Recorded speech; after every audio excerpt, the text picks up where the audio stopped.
નમસ્તે દર્શક મિત્રો, દેશ અને દુનિયાના તાજા સમાચાર તેમજ ખેડૂતને લગતી ઉપયોગી માહિતીને લઈ ફરી એકવાર નવા વિડીયોમાં આપ સર્વે મિત્રોનું ખેડૂત ખબર યુટ્યુબ ચેનલમાં સ્વાગત છે।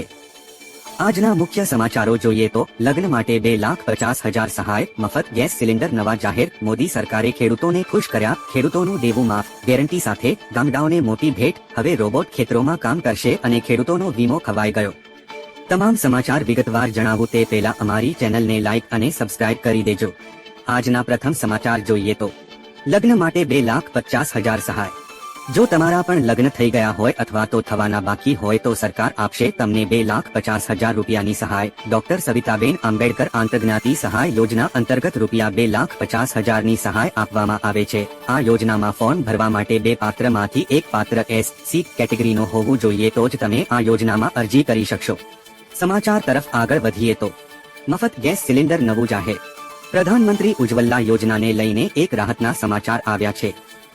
મોદી સરકારે 75 લાખ નવા ગેસ કનેક્શન આપવાનો નિર્ણય કર્યો છે, જેથી જે લોકોએ અગાઉ ફોર્મ ભર્યા હતા તેમને 5 થી 5 કિલોના 2 સિલિન્ડર, 14.2 કિલોનો સિલિન્ડર, ગેસ ચૂલો, લાઇટર, રેગ્યુલેટર વગેરે સામાન આપવાનું શરૂ થઈ ગયું છે અને આ સાથે નવા ઉજ્જવલા યોજના માટે ફોર્મ ભરવાના શરૂ પણ થઈ ગયા છે, જેથી જે પણ મિત્રો પ્રધાનમંત્રી ઉજ્જવલા યોજનાનો લાભ લેવા માંગતા હોય તે આ યોજનામાં ફોર્મ ભરી શકે છે।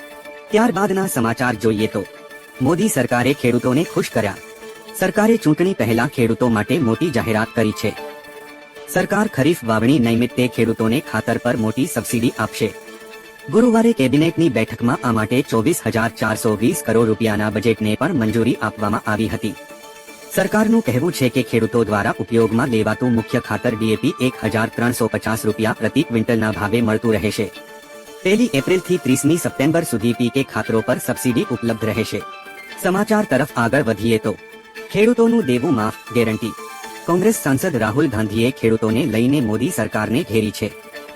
તેણે એક્સ પર લખ્યું, દિવસ રાત ચૂંટણી ખેતી કરનારા મોદીએ છેલ્લા 10 વર્ષમાં માત્ર ખેડૂતો સાથે છેતરપિંડી કરી છે। દરરોજ 30 ખેડૂતો દેવાના કારણે જીવ ગુમાવી રહ્યા છે। રાહુલ ગાંધીની આ વાતથી કહી શકાય કે ચૂંટણી જાહેરાતમાં ખેડૂતો માટે દેવા માફીની જાહેરાત કરશે। અગાઉ ચૂંટણી વખતે 2 લાખ સુધી દેવું માફ જાહેરાત કરી હતી। સમાચાર તરફ આગળ વધીએ તો ગામડાઓને મોટી ભેટ। ગામડાઓમાં રોડના વિકાસ અને રસ્તાઓના સમારકામ માટે મુખ્યમંત્રી ભૂપેન્દ્ર પટેલ દ્વારા 1,563 કરોડ રૂપિયાની રકમ ફાળવી છે। ગ્રામ્ય માર્ગોની સુધારણા અને સુદૃઢીકરણ માટે 1,563 કરોડ, હયાત નાળા, કોઝવે, પુલોના પુનઃ બાંધકામ માટે 1,488 કરોડની મંજૂરી અપાઈ। ત્યારબાદના સમાચાર જોઈએ તો હવે રોબોટ ખેતરોમાં કામ કરશે। AI અને રોબોટિક્સ વિશે ઘણી વાતો થઈ રહી છે। AI મોટા પાયે ક્રાંતિ લાવશે।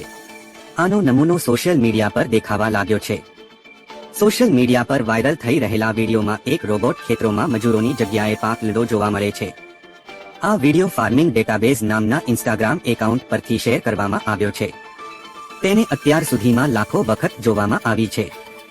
કેટલાક યુઝર્સે તેને ભવિષ્ય માટે ખતરો ગણાવ્યો છે।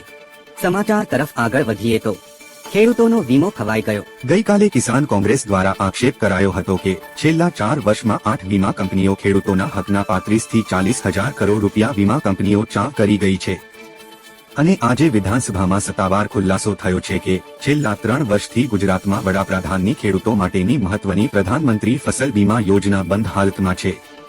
આજે કૃષિ મંત્રી દ્વારા સત્તાવાર ખુલાસો કરવામાં આવ્યો છે। વીમા કંપનીઓના પ્રીમિયમના દર ઊંચા આવવાથી 3 વર્ષથી આ યોજના બંધ છે।